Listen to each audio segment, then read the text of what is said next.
Welcome back ناظرین. بات کر لیتے ہیں قومی اسمبلی کے اجلاس کی اور جو تمام چیزیں اس وقت سامنے آ رہی ہیں ایم کیو ایم کی جانب سے. جو لاہ عمل اس وقت سامنے آ رہا ہے وہ یہ آ رہا ہے کہ کراچی کے اوپر بات کی جا رہی ہے اور قومی اسمبلی کے اندر کراچی کے مسائل حل نہ کرنے پر احتجاجاً بائیکاٹ بھی کیا گیا اور ایم کیو ایم اور تحریک انصاف کے رہنماؤں کی جانب سے کراچی کے مسائل پر گفتگو کرنے کی اجازت طلب کی گئی. اس کے بعد Osama Qadri M Q M کی جانب سے ایم این اے ہیں, انہوں نے بھی بڑا جو ہے وہ اس کے اوپر آواز بلند کی ہے اور یہ کہا کہ کراچی کے 3 کروڑ لوگوں کے لیے صرف 3 کروڑ روپے رکھے گئے, جبکہ ایم کیو ایم اس وقت اشتراک میں ہے, متحد ہے حکومت کے ساتھ اور پی ٹی آئی کی جو گورنمنٹ ہے اس کے ساتھ الحاق میں چل رہی ہے. اب یہ دیکھا جا رہا ہے کہ ایم کیو ایم نے ایک ایم او یو سائن کیا تھا کراچی کے لیے, کراچی کے مسائل حل کرنے کے لیے. غالباً 10 سے 11 نکات پر وہ مبنی ہے. وہ تمام پرچہ اس وقت میرے پاس موجود نہیں ہے لیکن بخوبی میں اس سے واقف ہوں. اس میں ایک چیز یہ بھی تھی مردم شماری اور پھر اس کے بعد دیگر مسائل تھے, میئر کے اختیارات تھے, تمام چیزیں تھیں. بلدیاتی اداروں کی بہتری کے لیے بھی بات کی گئی تھی. چلو کسی نے تو کھڑے ہو کے اسمبلی فلور کے اوپر یہ ہمت کی, یہ جرت کی کہ بھائی کراچی کے لیے بات کر سکے.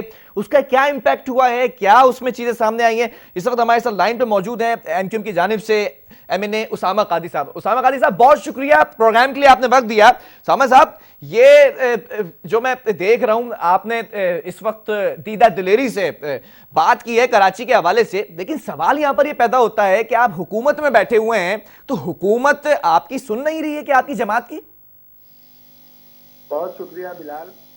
بات یہ ہے کہ ہم نے جو ہے وہ پی ٹی آئی کی گورنمنٹ کے ساتھ جو ہے جو اتحاد کیا ہے وہ ملک کی بقا سلامتی کے لیے اور ملکی اداروں کے استحکام کے لیے ہم نے جو ہے ان کے ساتھ اپنا ایک ریلیشن شپ بنائی ہے.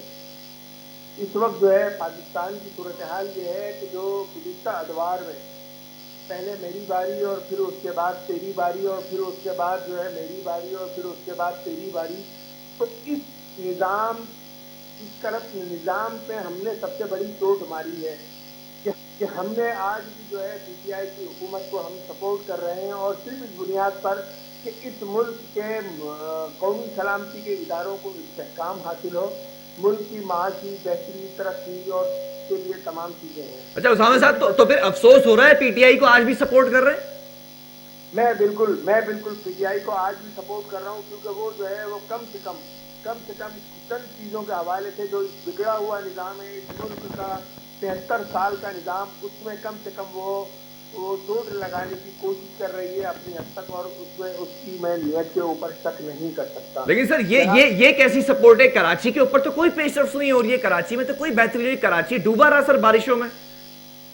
دیکھیے بلال بھائی, اس میں مسئلہ یہ ہے کہ 18ویں ترمیم کے بعد کیا وفاقی حکومت نے جب 15 محکمے جو ہے وہ سندھ حکومت کو اور دیگر پاکستان کے صوبوں کو تفویض کر دیے, تو پھر اس کے بعد جو ہے میرا کیا حق رہ جاتا ہے کہ میں یہ بات کروں. لیکن بدقسمتی یہ ہے کہ اس 18ویں ترمیم کے حوالے سے جو اس وقت کے صدر آصف علی زرداری صاحب نے جو اپنا تعصبانہ کردار ادا کیا, تو ان کے ذہن میں صرف ایک چیز تھی, انہیں یہ اندازہ تھا کہ ان کی جو ہے پنجاب میں اکثریت ختم ہو چکی ہے, کے پی کے میں ان کا کوئی والی وارث اور نام لینے والا نہیں ہے, کیونکہ 18ویں ترمیم جو ہے وہ ہندو دیش کی تکمیل کے لیے یہ جو ہے 18ویں ترمیم جو ہے وہ منظور کرائی گئی ہے, اور اس میں کراچی شہر اور سندھ کے شہر. اچھا سر, جب وفاق میئر کو 1 ارب روپے دے سکتا ہے, 7 ارب کا وعدہ کیا ہے, 6 ارب ابھی رہ گئے ہیں, تو جب بہتری کے لیے پیسے دے رہے ہیں تو زیادہ پیسے دے کر میئر کام نہیں کر سکتے کیا؟ وفاق سے آپ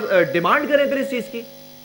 دیکھیے ابھی ملک کی صورتحال کا آپ کو اندازہ ہے, یہ فروری سے جو ہے یہ کووڈ-19 کی وجہ سے بہت سارے معاملات جو ہے وہ ملک کی معاشی صورتحال میں بہتری لانے کے بجائے اس کو مزید پیچھے کی طرف لے گئے ہیں. جی اچھا, ایف ٹی ایف کا معاملہ جو ہے وہ اپنی جگہ ہے, جس سے ملکی سلامتی کو خطرات لاحق ہیں. ان سب چیزوں کو دیکھتے ہوئے ہم نے اپنا کوئی درمیان کا راستہ ایسا نکالنا ہے کہ کراچی جیسا شہر جو اس ملک کا انجن ہے, جو اس ملک کو چلانے والا شہر ہے, اس کے لیے جو ہے ہماری جو ہے وفاق جو ہے وہ اس میں اپنا بھرپور کردار ادا کرنا چاہتا ہے. لیکن سندھ حکومت نے جو کراچی کے ساتھ زیادتیاں کی ہیں اس کا تذکرہ किस चीज का मैं करूं। लेकिन सर कराची के जो लोग हैं, जो शहरी हैं, आप कराची की नुमाइंदा जमात हैं, कराची से आप वोट लेते हैं, लोगों की नजरें आप पर हैं, वो ये सवाल कर रहे हैं कि वफाक के साथ भी ला के वफाक के साथ हुकूमत में बैठे हुए हैं, अगर सिर्फ एफएटीएफ का बजट या दीगर जो कोविड की वजह से जो है वो थोड़ा सा डिस्टर्ब हो गया बजट, तो कराची का अपना कोई बजट नहीं रखा। खान साहब ने तो बड़े बड़े वादे किए थे कराची के बजट के लिए। बदकिस्मती है, मैं आपको बताऊं कि गुज़िश्ता साल 2019-20 में कराची ने टैक्स की वजह में सूबा सिंध को 2 अरब 35 करोड़ रुपए जो है जो टैक्स जमा किया सिंध ने, 2 अरब 35 करोड़ रुपए सिंध ने टैक्स जमा किया है, उसमें से 210 अरब रुपए जो है वो कराची में दिए। नहीं तो सिंध हुकूमत भी ये कह सकती है कि भाई कोविड-19 की वजह से मुतासिर हो गए, हम नहीं कर सके काम। बिलाल भाई जरा 2 जुमले मुझे अदा करने दे जी। अंदरून सिंध का वजीर आला है, ये अंदरून सिंध की हुकूमत है, तो जिसने कराची जैसे शहर को कि जो इसकी मुल्की माशी तरक्की का हब है, सिंध की तरक्की का हब है, उसको उसने जो है तबाही और बर्बादी के दहाने पर पहुंचा दिया है। नहीं उसामा साहब, मैं आपको बहुत पुराना जानता हूं, तो ये आपको इतना लेट क्यों याद आया कि अंदरून सिंध के वजीर आला 5 साल तो मुझे भी याद है आप इलाक में रहे सिंध हुकूमत के भी साथ। आप 5 साल इसी हुकूमत के साथ इलाक में भी रहे हैं, माजी अगर उठा के देखें। ये इस मुल्क की बदकिस्मती है। तब नहीं थे क्या ये अंदरून सिंध के वजीर आला? ये एमक्यूएम की बदकिस्मती है कि एमक्यूएम ने अगर 18वीं तरमीम के ऊपर इनका साथ दिया तो उन्हें उस वक्त तय करना चाहिए था कि जो है कराची शहर के लिए और महाजिरों के लिए क्या किया। तो एमक्यूएम आज अपने इस फैसले पर पछता रही है? मैं पछता रहा हूँ। आप फर्दन पछता रहे हैं, इनफरादी तौर पे एमक्यूएम पछता रही नहीं पछता रही? एमक्यूएम का क्या मौकफ है? मैं पछता रहा हूँ कि अगर इसमें कुछ लोग सादगी तौर पर शरीक हुए होंगे, तमाम एमक्यूएम के एमएनए उस वक्त के जो है वो उसमें उन्होंने खुलूस दिल के साथ 18वीं तरमीम के लिए काम किया था, उनके ध्यान में ये था कि ये एनएफसी अवार्ड पीएफसी अवार्ड में तब्दील होगा और एक आम आदमी की घर तक जो है रसाई हासिल होगी। अच्छा, एमक्यूएम के बारे में एक बात जो है वो हर जबान ज़दे आम है कि हर हुकूमत में वफाक में ये साथ होती है, तो एमक्यूएम ने कराची के लिए क्या किया सर? एमक्यूएम ने कराची के लोगों को शनाख्त दी है, एमक्यूएम ने कराची के लोगों को सर उठाकर जीने का हौसला दिया है। सर शनाख्त से आटा, चीनी, पानी, सड़कें, ट्रांसपोर्ट का निजाम, ये तमाम बेहतरी नहीं आती शनाख्त से। बिलाल भाई आप अगर 2 मिनट मेरी बात सुन लें, कराची का मसला क्या है, महाजिरों का मसला क्या है? सर क्या मसला है? मेरी इस पाकिस्तान में 3 प्रॉपर्टीज हैं, वो मुझे दिला दी जाएं। ना मुझे किसी का भीख चाहिए, ना मुझे किसी का मदद चाहिए, ना मुझे किसी के इख्तियारात की जरूरत है। मेरा मसला ये है कि मेरे पास जो है मेरी मतरूका इमलाक है, मेरे पास जो है एवेन्यू प्रॉपर्टी मेरी मुझे दी जाए, मेरे पास दूसरी प्रॉपर्टी मेरी जो है अबेंडेंट प्रॉपर्टी है वो मुझे चाहिए, तीसरी प्रॉपर्टी मेरी एनिमी प्रॉपर्टी है वो मुझे चाहिए। मैं अंदरून सिंध के वज़ीर आला से ये मुतालबा करता हूँ कि वो या तो इंसान का बच्चा बन के कराची शहर के लोगों के मसाइल को हल की तरफ देखे। सर मुझे हैरत इस बात पर हो रही है कि आप कराची की नुमाइंदा जमात, कराची से उभरे, कराची के ऊपर एक वक्त था कि तमाम होल्ड आपका था, वो वक्त से लेकर अभी तक ये जो मसाइल हैं कराची के मसाइल हल नहीं हो रहे, तो क्या अब लोग एमक्यूएम की तरफ नजरें जो है वो टिकाना छोड़ दें, एमक्यूएम से उम्मीदें छोड़ दें? अब जनाब लोगों की नजरें आज भी एमक्यूएम की तरफ हैं।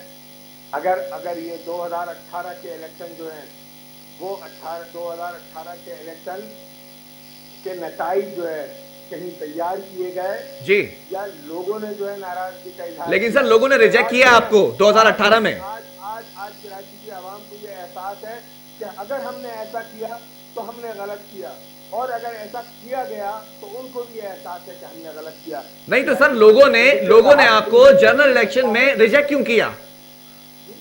सॉरी, मोहब्बत है आपके साथ, तमाम चीजें आपके साथ, अक्सरियत आपकी हुआ करती थी, इलेक्शंस में आपको रिजेक्ट क्यों किया कराची ने? फिर मैं आपको वही बता रहा हूं ना, अगर कराची की आवाम ने ये फैसला किया तो कुछ सोच के फैसला किया होगा ना, क्यों किया, और अगर ऐसा फैसला कहीं और से हुआ तो नहीं कहीं और से हुआ से क्या मतलब है सर? लोगों ने रिजेक्ट किया आपको?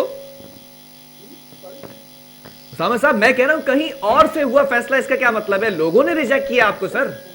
नहीं नहीं, बिल्कुल सही है, आप बिल्कुल सही कह रहे हैं। आप मेरी बात का मतलब बहुत अच्छी तरह समझ रहे हैं। आप समझा दें सर, क्योंकि लोग नहीं समझ पा रहे कि लोगों ने रिजेक्ट किया या कहीं और से फैसला हुआ। कराची के आवाम जो है इंतहाई बाशऊर है। उन्हें ये अंदाजा है कि जब वो अपनी नाराजगी का इजहार करते हैं तो वो खुलकर करते हैं। अगर उन्होंने अपनी दानिश में ये फैसला किया तो भी मुझे ये एहसास है कि आप लोग ये सोचेंगे कि उन्होंने ये फैसला क्यों किया। नहीं, थोड़ा सा लोग कंफ्यूज हो जाएंगे उसामा साहब। मैं चाह रहा हूं ये थोड़ी सी टर्म क्लियर हो जाए, क्योंकि अगर फैसला कहीं और से हो तो पिछले दौर में जब आप जीतते थे वो भी फिर फैसले करवाए जाते थे, आवाम नहीं सपोर्ट करती थी आपको। नहीं, यकीनन आवाम की सपोर्ट के ऊपर तो मैं इतना उछल कूद करके ये बात कर रहा हूँ। मैं कराची का मुकदमा लड़ रहा हूँ और मैं ये बोलता हूँ कि आज मैंने नौहा पढ़ा है जी, कराची का नौहा पढ़ा है। तो सर फिर एक्सेप्ट करें ना। अगर ये चीज है, जब जीतते थे तो आवाम की सपोर्ट थी, आज हारे तो आवाम ने रिजेक्ट कर दिया। आवाम देख रही थी पीटीआई की तरफ, क्योंकि पीटीआई ने अक्सरियत ली है। मेरी पार्टी की गलतियां होंगी, मेरी गलतियां होंगी, तो फिर एक्सेप्ट करें सर, ये चीज एक्सेप्ट करें यहाँ पर कि पार्टी से गलतियां हुई हैं, लोगों का एतमाद बहाल नहीं हुआ अब आप पर। नहीं, अभी आप देख लीजिएगा, इंशाअल्लाह आइंदा आने वाले इलेक्शन में आवाम ये साबित करेगी कि कराची के हकीकी नुमाइंदे कौन है। ये मैं आपको बिल्कुल वाज़ेह तौर पर बता। सर आवाम तो अभी भी ना उम्मीद है, क्योंकि बल्दियाती इलेक्शंस आ रहे हैं। मेयर ने 4 सालों में क्या किया सर? फिलहाल भाई मेयर के पास इख्तियारात क्या हैं? आपने जो है 1979 के आइन को जो है यहाँ पर सिंध हुकूमत ने उसको लागू करके उसके 18वीं तरमीम के जरिए जो इख्तियारात हासिल किए, उससे क्या उन्होंने किए? तो सर बे इख्तियार मेयर ने कहा था, इलेक्शन जीतने के बाद, सीट हासिल करने के बाद, मेयर बनने के बाद प्रोटेस्ट करेंगे, इख्तियारात वापस लेंगे। तो एमक्यूएम ने क्या किरदार अदा किया? मेयर को तो इख्तियारात भी नहीं दिलवा सके आप 4 सालों में। आईनी तौर पर सिंध हुकूमत ने जो है कराची के आवाम को धोखा दिया है। और मैं आपको बरमला, अच्छा एमक्यूएम ने धोखा नहीं दिया, पीपल्स पार्टी ने या सिंध हुकूमत ने धोखा दिया? यार सिंध हुकूमत ने ही धोखा दिया है कराची के शहरियों को। सिंध में कारोकारी कल्चर की हुकूमत है यार, आपको भी पता है। मैं कहता हूँ कि अब जो है मुझे अपनी प्रॉपर्टी का हिसाब चाहिए, मुझे अपनी प्रॉपर्टी चाहिए, मेरी जमीन यहाँ पर। नहीं तो सर इलेक्शन लड़ने से पहले क्या पता नहीं था कि मेयर के पास ये इख्तियारात आएंगे? सब चीजें वाज़ेह थी, तब भी आपने इलेक्शन लड़ा। मेयर ने तो कहा था कि हम इख्तियारात ले लेंगे। मैं हर इलेक्शन लड़ूंगा। अभी भी सर जो बल्दियाती इलेक्शन आ रहे हैं, मेयर तो फिर अगर आपका बैठता फिर भी इख्तियार मेयर होगा, क्या करेंगे सर 4 सालों में? कम से कम मैं सिंध हुकूमत के हलक में आकर उनके सामने आकर बरमला ये तो बोलूंगा कि तुम हमारे इख्तियारात हमें वापस करो, हमारी जमीन हमें वापस करो, और 4 सालों में फिर अगले 4 सालों में सिंध हुकूमत भी ये कहती रहेगी कि मेयर को तो हमने जो है वो फ्री छोड़ा हुआ, मेयर काम नहीं करते, मेयर पर तोहमतें लगाएंगे। फिर से यही सारा जो एक सीन क्रिएट किया था पिछले 4 सालों में, अगले 4 साल भी यही होगा। अब वो अगर कोई जो है तोहमत लगाता है, कोई जो है अपने इख्तियारात का रोना रोता है, लेकिन मैं आपको एक बात बता दूं, कल की आवाज को नकारा है खुदा समझना चाहिए। और इंशाअल्लाह वो वक्त आएगा कि जब हम अपनी जमीन भी हासिल करेंगे और इस्लामी बुनियाद के ऊपर अपना सूबा भी हासिल करेंगे, और हम बताएंगे कि अंदरून सिंध के वजीर आला ने जो कारोकारी कल्चर की हुकूमत का वजीर आला है वो कहाँ खड़ा हुआ है। और हम जो है कराची के सिंध के 24 सूबों के मालिक हमें, 70% जमीन के मालिक हमें, लिहाजा यहाँ पर। चले उसामा साहब देखते हैं कि ऊंट किस करोड़ बैठा है। बहुत शुक्रिया, आपने प्रोग्राम के लिए टाइम दिया। उसामा कादरी एमक्यूएम की जानिब से एमएनए हमारे साथ इस वक्त मौजूद थे लाइन पर। सवाल यहाँ पर यह पैदा होता है कि एमक्यूएम ने अपने दौरे हुकूमत से लेकर अब तक क्या किया कराची के लिए? बड़े बड़े वादे, बड़े बड़े दावे, और वो कहते हैं ना वो वादा ही क्या जो वफा हो जाए, कुछ ऐसा ही यहाँ पर महसूस हो रहा है मुझे। वक्फा लूंगा, इसके बाद दीगर स्टोरी पे बात करेंगे।